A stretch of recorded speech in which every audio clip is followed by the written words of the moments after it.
A group of heroes are summoned from another world, and they are greeted by a princess. They have their powers appraised, and they are all gifted with unique skills, like the Holy Sword technique, and the ability to use all kinds of magic. We then meet Mukata, and when he gets appraised, he has a strange online grocery skill.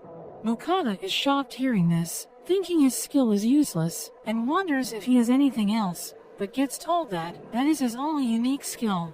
He becomes devastated, and wonders why all the others got such overpowered skills. Despite this, he gets told that he will still need to have an audience with the king. The heroes have an audience with the king, and he explains that their kingdom has been getting attacked by the Demon King. He asks for their help, and the three heroes quickly offer themselves to help. Mukata, on the other hand, decides he isn't cut out for being a hero, thinking he would only get in the way, and says he just wants to have a simple life. He ends up getting out, and they even send him off with 20 gold coins. In the town, he starts attracting people's attention with his strange attire, so he quickly buys a change of clothes. He goes around, trying to learn about this world, and ends up getting a room at the inn. He is relieved he decided not to be a hero, finding the king suspicious with how luxurious they seemed, and decides he should leave the kingdom as soon as he can. Mukata checks out his stats, and sees he has an item storage skill, and an appraisal skill. He tries calling out for his online grocery skill, but nothing happens. He wonders how his skill works, and he ends up tapping on it, which brings up a page for his online shop. Mukata tries using it, ordering some water and some food. He tries to check out, but it asks for money, and he finds he can deposit his coins into the screen. After confirming his order, a package instantly appears, containing his items, and Mukata is happy that his skill is actually useful. He ends up learning that a gold coin is worth about $100, and the 20 gold he was given would be enough for a family to live for 3 months. The next day, Mukata finds a ride to get out of the kingdom. Along the way, he meets a merchant, and after talking with him, he finds out his item storage skill is actually super rare, with only 1 in 1,000 people having access to the skill. Hearing this, Mukata goes on to ask about the appraisal skill, and the man reveals that that is even rarer, because only heroes summoned from another world can possess the skill. Mukata gets nervous hearing this, and tries not to be suspicious. The man asks him where he is headed, and Mukata tells him he is trying to get to the next kingdom. The man tells him getting out is a smart decision, because the kingdom is headed for destruction, and there are rumors that the borders are about to close.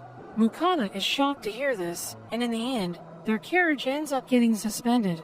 At the local tavern, Mukata learns that the carriage services were stopped so people can't run away to the neighboring countries.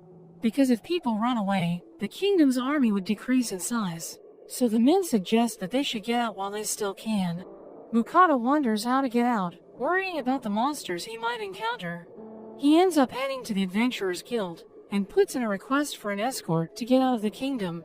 The clerk tells him that since he is on foot, it would take a number of days, so the cost would be 8 gold. Mukata is alarmed at the price, but seeing he has no other options, he agrees to the price. The clerk calls over an adventurer, and we meet Werner, a C-ranked adventurer. They negotiate the mission, and Mukata offers to provide them with food during their journey, and they come to an agreement. They prepare to set off the next day, and Werner introduces the rest of his party. There's Vincent the swordsman, Rita the scout, Ramon the mage, and Fanka the healer.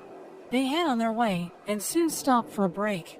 Mukata goes to prepare some food, pulling a stove out of his storage. Vincent is surprised to see the storage skill, and Rita is impressed at his magic stove. We see in a flashback, at a store, the shopkeeper tries to sell him a magic stove for 50 gold, but instead, he was able to find a cheap portable stove from his online shop. He ends up making some soup and sandwiches, and when the party tries it, they are amazed. Ramon finds the soup to be delicious, but it was actually just some instant soup. They find the bread is super soft, calling it the best bread they have ever tasted, and are glad they took this mission. The group continues on their way, but get attacked by some monsters. Werner and Vincent are able to swiftly take them out, but Mukata is startled at the scene. As they get healed up, Rita reports that there is a red boar ahead. They discuss how to deal with it, but it suddenly appears, and Mukata is shocked at its size. Werner tells him to get cover, and they proceed to battle against the boar. The boar is defeated, and Mokata is impressed at their strength.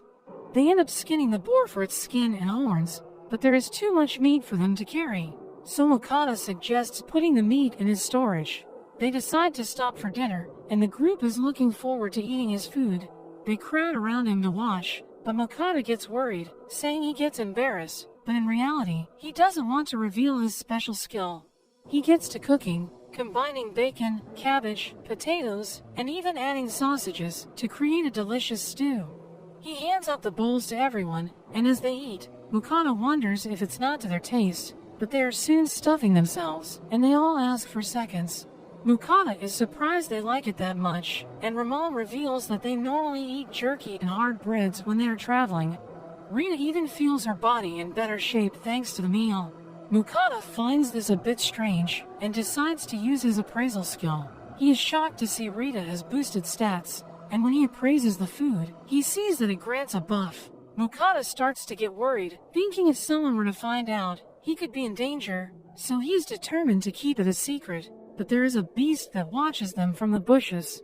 The party continues on their journey. A few days away from the next kingdom, they set up camp in a forest, and Mokata decides to cook some of the boar meat for their dinner. He starts preparing the meat, slicing it up into pieces, and he uses a special sauce from his shop to flavor it. As he starts cooking it, the others are amazed at the smell, and it even attracts the attention of the beast. When Mokata is finished, the others stare in awe. As they try it, they are immediately blown away, having never tasted something like this before. They all praise Mokata, but he just thanks his secret sauce. As Mokata discusses his cooking method, their faces suddenly turn to fear, and the beast has emerged from behind him. They are shocked to see a Fenrir, and it speaks to them, demanding to have some of the meat. Mokata quickly gives it a plate, and it eats it with a single bite. It demands for more, and Mokata asks it to wait while he makes more. The beast agrees, and Mokata quickly prepares more meat. He has a huge plate, but the beast devours it, and demands more. Mokata keeps cooking, while the beast keeps eating and demanding for more. After cooking again and again, the beast is eventually satisfied. The beast is impressed Mokata managed to satisfy him, and decides to form a familiar contract with him. Mokata thinks it's a bad idea, and tries to refuse, but the beast gives him an intense stare, and he just can't refuse. His friends encourage him, and he reluctantly agrees. The beast's head starts to glow, and the two form the contract. With this, the beast tells Mokata that he is now responsible for taking care of him, expecting 3 meals a day, and Mokata is left shocked at what he has gotten himself into.